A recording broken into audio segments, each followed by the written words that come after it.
à toutes et à tous et bienvenue pour un nouvel épisode de Oprah. Aujourd'hui on va parler tout simplement du chapitre 812. Et oui, car c'est une superbe révélation qu'on a sur Sanji de la part de Oda. On ne pouvait ne pas passer à côté de ce chapitre. Je viens de faire une double négation et si tu n'en es pas remarqué, c'est tout simplement parce que tu n'es pas assez concentré. Donc reconcentre-toi et viens écouter la nouvelle du chapitre 812. Passer à côté de ce chapitre, c'est comme ne pas être un vrai fan de One Piece. C'est comme parler de politique sans corruption ou encore même d'Harry Potter sans baguette magique. Mais avant de parler de Sanji, on va tout simplement faire monter la sauce.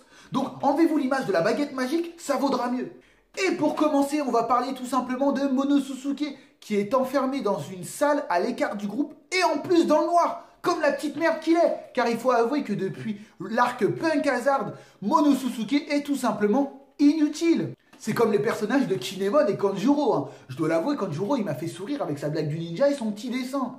Mais ces deux gars-là ont disparu tout simplement du décor. On se demande où ils sont. Car il faut l'avouer, ces personnages sont devenus assez encombrants. À la base, Momonosuke était là pour introduire Kinemon. Kinemon qui était là pour introduire Law, mais aussi Kanjuro. Law qui était là pour introduire le personnage de Doflamingo. Mais on revient à zéro car Kinemon et Kanjuro et même Momonosuke étaient là pour introduire Kaido, Raizu et enfin Wano Kuni. Donc là, c'est un peu lourd. Et comme l'intrigue se dirige tout simplement vers Big Mom, ces personnages sont devenus de loin super encombrants. Et Oda a dû s'en séparer.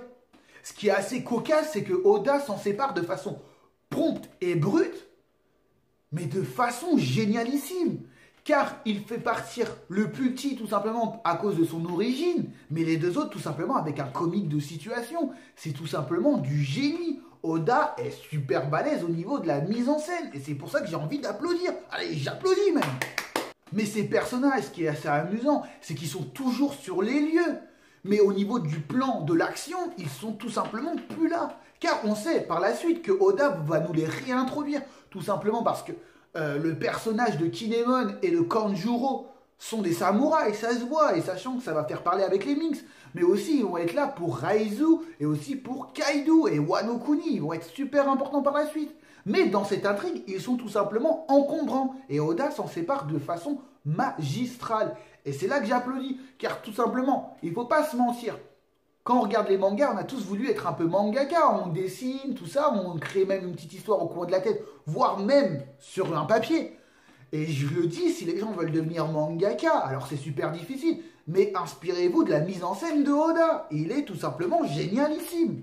Donc c'est bon pour l'histoire de Momonosuke, je voulais simplement parler de la mise en scène de Oda et de la façon comment il s'est débarrassé de ces trois personnages. Je trouve ça sublime. Donc je voulais en parler. Mais là, on va reparler d'un autre sujet tout simplement à cause de la scène de Wanda et Nami. Et oui, la scène de Wanda et Nami est super importante. Pour ma part, tout simplement parce que je vous avais fait une théorie qui va tout simplement s'afficher ici, où je vous avais parlé qu'il y avait un lien entre l'île des hommes poissons et Zou. Et avec cette petite scène, j'ai l'impression que ça peut prendre forme. Pour commencer, on va juste parler de la petite tradition qu'ont les Minks à échanger leurs vêtements. Du coup, ça explique pourquoi certains ont des costards alors qu'ils vivent dans une ville assez antique. Du coup, je trouve ça très bien expliqué. C'est assez subtil, Oda ne nous le dit pas concrètement pour expliquer pourquoi, du comment, mais c'est mis de façon assez subtile. Encore une fois, la mise en scène est tout simplement géniale. Et le fait que ce strobe soit une robe de femme, les femmes portent des robes, tout simplement que ce soit une robe, on se dit qu'elle appartenait sans doute à une femme. Et du coup, ma théorie que je vous avais fait avec Zou et l'île des hommes poissons, pour être encore plus crédible. Bon, je vous la refais grosso modo. Joy Boy, qu'on a appris l'existence dans l'île des hommes poissons, était l'amant de Poséidon, qui n'est autre qu'une sirène, mais aussi l'arme antique. Et pour le personnage de Joy Boy, je me suis tout simplement inspiré de la Bible, surtout du livre de Job. Et dans ce livre, on apprend qu'il y avait deux créatures. Le Léviathan, qui était un gros monstre marin, du coup on peut penser au roi des mers qu'il y a dans One Piece, était l'amant du Behemoth, une énorme créature terrestre qui avait les pieds dans l'eau ou quoi que ce soit, il pouvait faire ce qu'il voulait. Et beaucoup de scientifiques ont pensé que c'était un éléphant. Du coup, j'avais mis le lien entre Zou et l'île des hommes poissons. Et je vous avais dit que Joy Boy aurait pu vivre sur Zou et qu'il était l'amant de Poséidon. Et du coup, cette robe me fait penser qu'elle aurait pu appartenir tout simplement à Poséidon. On peut voir qu'elle est assez échancrée pour une nageoire. Oui, je fais bien la nageoire. Donc sachant que cette robe est un trésor national, on peut penser qu'elle appartenait à quelqu'un d'important, du coup Poséidon. Donc ma théorie avance, mais ça prouve pas que j'ai raison. Et allez, un petit fun, imaginez qu'ils se sont rencontrés de cette façon. Poséidon nageait dans la mer, oui encore une fois je fais bien la nageoire, elle nageait dans la mer, celle-ci s'est fait aspirer par Zuneshka, qui l'a propulsée sur Zou, et elle s'est fait rattraper par Joy Boy. De là est née une histoire d'amour, genre Love Story, Roméo et Juliette, et toutes ces merdes. Mais aussi, ce qui est assez marrant, et qu'on pourrait vraiment s'imaginer si vraiment on a l'esprit assez tordu, c'est tout simplement quand ils arrivent à l'île des hommes-poissons. Juste avant, l'équipage de Luffy rencontre les nouveaux pirates des hommes-poissons. Et du coup, on peut voir des animaux mi-bêtes, mi-poissons. Et on pourrait penser que c'était peut-être... tu vois ce que je veux dire, quoi. Entre Joy Boy et Poséidon. Mais bon, ces animaux sont assez cons dans la base, donc je pense pas, mais ce serait assez marrant. Mais il y a autre chose. Alors moi, je dois l'avouer, je ne l'avais pas vu du tout. Mais Jetsi Baggy l'a remarqué, c'est que tous les Minks ont des perles. Même Chopper, Nami, Brook et Sanji reçoivent des perles. Et moi, je suis pas trop marin, hein. Tout ce qui est animaux maritimes et toutes ces merdes. Mais bon, les perles viennent bien de Palourde et les palourdes, ça vient de la mer.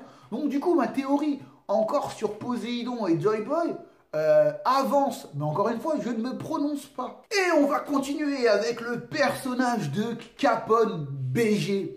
Alors, beaucoup l'ont apprécié, hein, faut l'avouer. Hein. Bon, il y en a d'autres qui l'ont détesté aussi. Et je dois dire que dans ce chapitre, il est BG. Oh, blague de merde, je sais, mais je suis fatigué. Et oui, ce personnage est assez intriguant et moi, ce qui m'a vraiment intéressé, c'est cette petite confrontation qu'il y a eu entre Sanji et Capone. Ils se regardent, Sanji le regarde de haut, mais Capone le défie quand même du regard. Et là, on se demande si ces deux-là vont pas se battre par la suite. Mais on sait qu'il y a quelque chose entre eux. Moi, je dirais plus un combat intellectuel, tu vois, on met les cartes en place, tout ça, on est prêt à se taper. Et ce personnage de Capone BG est assez bien fait, il faut l'avouer, moi je suis quand même sur le cul. Il est assez charismatique pour la simple raison, le mec se bat pas. Le mec ne se bat pas. C'est ces hommes qui se battent pour lui et il ne lève jamais le petit doigt. C'est là qu'on voit déjà le charisme du gars. En plus, on peut voir que c'est un grand intellect. Pourquoi? Tout simplement, il met Sanji et Brook de côté. Il les éloigne des Minks, car il a très vite compris qu'ils étaient les alliés des Minks et que les Minks étaient une grosse force de frappe. Et que si les Minks intervenaient, le groupe de Capone aurait été tout simplement détruit. Ce serait fait, excusez-moi d'expression, mais bien enculé. Mais c'est pas tout. Il pense quand même à kidnapper Chopper et Nami pour faire du chantage. Moi, j'ai trouvé ça super bien fait. Et en plus, il arrive à bluffer avec le personnage de César. Et je vous parle de bluff car ça va revenir un peu par la suite. Et aussi, ce qui est pas mal, c'est tout simplement qu'il tire sur Pecom. Alors, je sais pas s'il est mort, je ne pense pas, mais je trouve ça bien fait, car il pense d'abord aux intérêts. Ça montre l'intelligence qu'il a. Alors moi, j'ai pu voir que tout le monde s'était focalisé sur le mariage de Sanji avec l'une des filles de Big Mom, Pudding. Moi, je me suis plus intéressé à Capone, parce que franchement, ce personnage est super bien fait. Et comme je vous l'avais dit, Oda est un illusionniste. Et je me suis intéressé à Capone. Alors premièrement, on va s'intéresser à ce que nous a dit Pecom. Pecom a dit qu'il a reçu 2 ordres. Tout simplement de récupérer César, mais aussi de détruire les Mugiwara. Cependant, on sait que Pecom est au-dessus de Capone, car il appelle le newbie, le petit nouveau, toutes ces petites merdes. Il le rabaisse. Pecom décide simplement de récupérer César et d'oublier les Mugiwara. Cependant, Capone est un peu énervé là-bas. Normal, là-bas, c'est la piraterie, il ne faut pas se mentir. Capone nous dit que tout a changé depuis une semaine. Alors on peut comprendre car l'avis de recherche de Sanji est sorti il y a entre-temps, où s'écrit Only Alive. Cependant, on sait que Pecom a reçu simplement 2 ordres de Big Mom. Récupérer César et tuer les Mugiwara. Alors comment ça se fait que Capone, qui est en dessous Pecom, invite Sanji à son propre mariage? C'est tout simplement incroyable. On sait que la vie de recherche de Sanji est assez spéciale, Only Alive. Pourtant, dans le journal où les autres le reçoivent, c'est en aucunement indiqué que c'est un Vinsmoke. Même Barto le dit, je ne sais pas pourquoi, c'est écrit Only Alive. Cependant, Capone BG a découvert qui était réellement Sanji. Et on peut en déduire que c'est pour cette raison que c'est écrit Only Alive. Alors, ma petite théorie est que Capone BG aurait un indice dans le gouvernement mondial, voire même dans la marine, mais au niveau des grandes instances. Du coup, est-ce que Big Mom elle-même est au courant pour le mariage de Sanji et de sa fille? Alors là, faudrait voir par la suite. Alors je fais que spéculer. Moi, je suis vraiment dans la théorie du complot. Donc j'essaye de voir s'il n'y a pas un petit indice ou quelque chose. La petite bête qui ferait que ce qu'on pense n'est pas ça du tout. On peut aussi voir Capone BG donner une carte à Sanji. Alors encore une fois, un jeu de cartes. Bon là, on voit que c'est spécialement Big Mom. Mais on peut voir que c'est Capone qui a les cartes en main.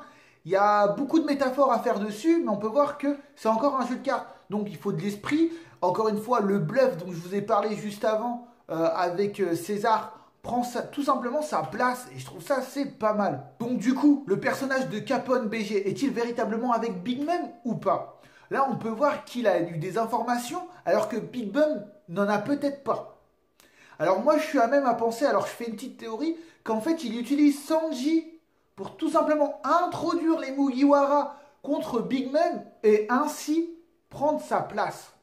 Il aimerait être un Yonkou. Et là, avec la force des Mugiwara, il y a de grandes chances qu'il puisse réussir.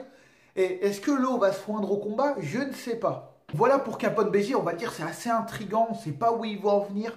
On se demande si c'est un trait ou pas au niveau de Big Mom. Est-ce que ça va être un allié des Mugiwara? Moi, je ne pense pas. Et il y a un truc qu'il ne faut pas oublier, il avait reçu 2 ordres. Bon, c'est cool, il ramène Sanji, il n'y a pas de souci. Cependant, il a laissé Chopper, Nami, Brook en vie. Et là, je dois dire que c'est vraiment bizarre. C'est vraiment bizarre. Pour moi, il attend vraiment que les Mugiwara viennent jusqu'à Big Mom pour justement qu'ils se confrontent et du coup, lui en retire les fruits. Un petit truc que j'oubliais. À mon avis, Big Mom, elle a 35 filles. Mais c'est plus dans le sens à la barbe blanche. Hein. Je pense pas qu'elle est... Vous imaginez le machin? Pou, pou, pou, pou, pou. À raison de 9 mois, la machine, elle est enceinte tout le temps. Elle est enceinte tout. Ça fait 20 ans qu'elle est enceinte. Faut arrêter. En plus, on a pu un peu voir le design du machin. Elle n'est pas super excitante. Donc je pense que c'est plus une façon de faire à la barbe blanche. Et que tous les 4 jours, il y a une petite partie, elle essaye de marier ses filles vilaines. Elle prend les plus moches et elle essaye de les marier. Ce serait assez amusant. Là, on pourrait voir une petite blagounette, tu vois. Et voilà pour le personnage de Capone BG. Maintenant, on va s'attaquer au sujet tant attendu. Simplement Sanji. On connaît enfin sa véritable identité. Sanji Vinsmoke. Il est le fils de la famille des Vinsmoke. Le fils d'une famille royale. Et en plus, il serait 3 fils. Et ce serait le 3e. Comme San de Sanji. Le San, non, japonais qui signifie 3. Incroyable. Bon allez, il faut l'avouer, on n'est pas si surpris que ça. Ça fait un moment qu'on s'en doute qu'il est la noble qui vient d'une famille royale ou même un Tenryubito. Donc on tombe pas sur les nus. On était dans l'expectative, on l'a vu, on est content, on sait. Cependant, il y a beaucoup de choses qui viennent, d'autres questions. Mais imaginez autre chose, un autre scénario, théorie du complot. Imaginez qu'en fait Sanji soit tout simplement surpris de ne pas être un Vinsmoke, mais tout simplement d'entendre son nom et mariage. Et en fait, Capone BG utilise le personnage de Sanji pour faire croire à Big Mom que c'est un autre personnage et ainsi incruster les Mugiwara pour lui niquer sa mère. Ce serait incroyable. Là, c'est vraiment la théorie du complot. Donc là, je sais que vous allez me jeter des cailloux, mais non, mais non, mais non, mais non. Mais imaginez, là, on se fait fausse route. Et si c'était vraiment ça, je pense que Oda aurait utilisé le fanservice tout simplement à nos dépens. Et ce serait un véritable enculé. Mais aussi à la fois un génie tout simplement parce qu'il aurait utilisé ce qu'on attend le plus contre nous. Et moi, franchement, s'il fait ça, j'applaudis. Bon, je serais aussi dégoûté parce que j'ai fait une théorie sur Sanji où ça m'a pris super la tête.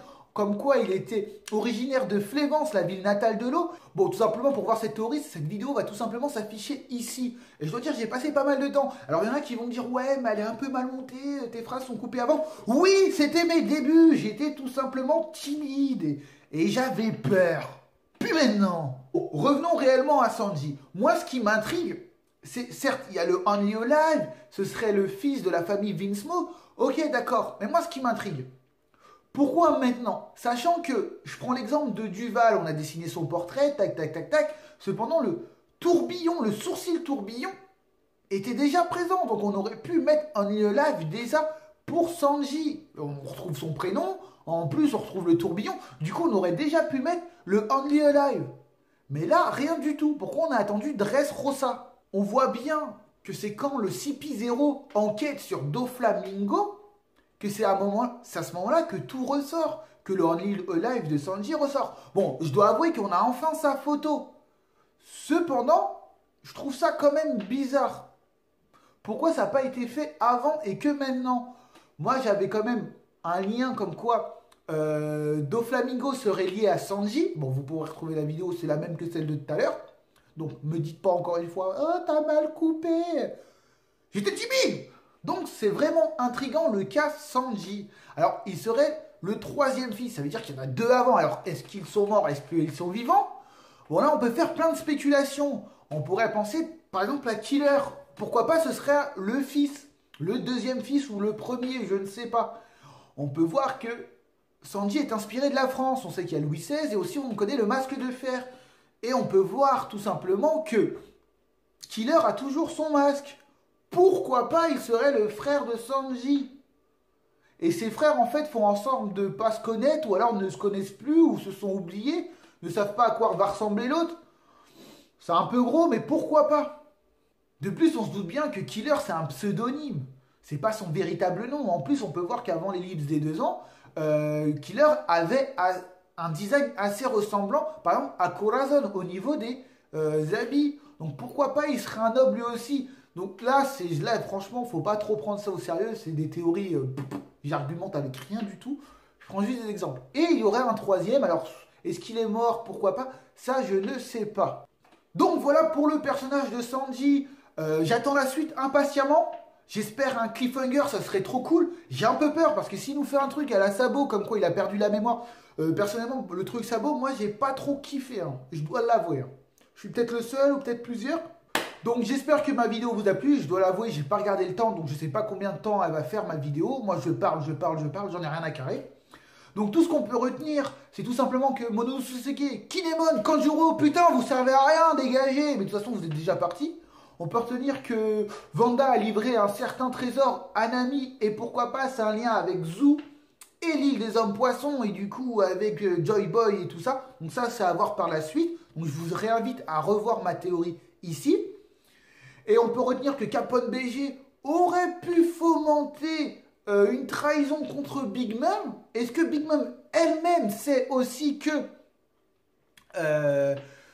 Sanji est un Vince Smoke? Je ne sais pas. Et pour finir, pourquoi Sanji? Pourquoi maintenant? Pourquoi la vie de recherche? Pourquoi on sait son nom maintenant? C'est vraiment intriguant tout ça. Est-ce qu'il ne se fait pas passer pour une autre personne? Est-ce qu'il est vraiment cette personne? Ça, c'est à voir. Donc, j'espère que ma vidéo vous a plu. Moi, ça m'a plu de la faire. J'ai kiffé. Donc, je voulais vraiment parler du chapitre 812 parce que c'était super important. Donc, n'hésitez pas à commenter, partager, donner vos avis, mettre des pouces. Mettez des pouces. Je reçois des pouces, mais je veux plus de pouces. Et on se retrouve pour une prochaine vidéo. Donc, bye bye. Oui, j'ai oublié. Alors, je vais faire mon relou. Mais abonnez-vous, les gars. Abonnez-vous. Ça me fera plaisir. Je suis tout le temps en train de regarder mon compteur. Est-ce qu'il y a un abonné en plus? Est-ce qu'il y en a un abonné en plus? Abonnez-vous. Mettez des vues aussi. Je veux des vues. Je veux beaucoup de vues. N'hésitez pas. Et je vous invite aussi à aller voir la chaîne Zarpro Productions. Ça fait des AMV. Ça fait aussi des théories. Des pas mauvaises théories. Allez voir. J'invite. C'est un collègue. Donc, voilà. Donc, un grand merci à vous de me suivre. Et abonnez-vous. Et likez. Likez. Likez.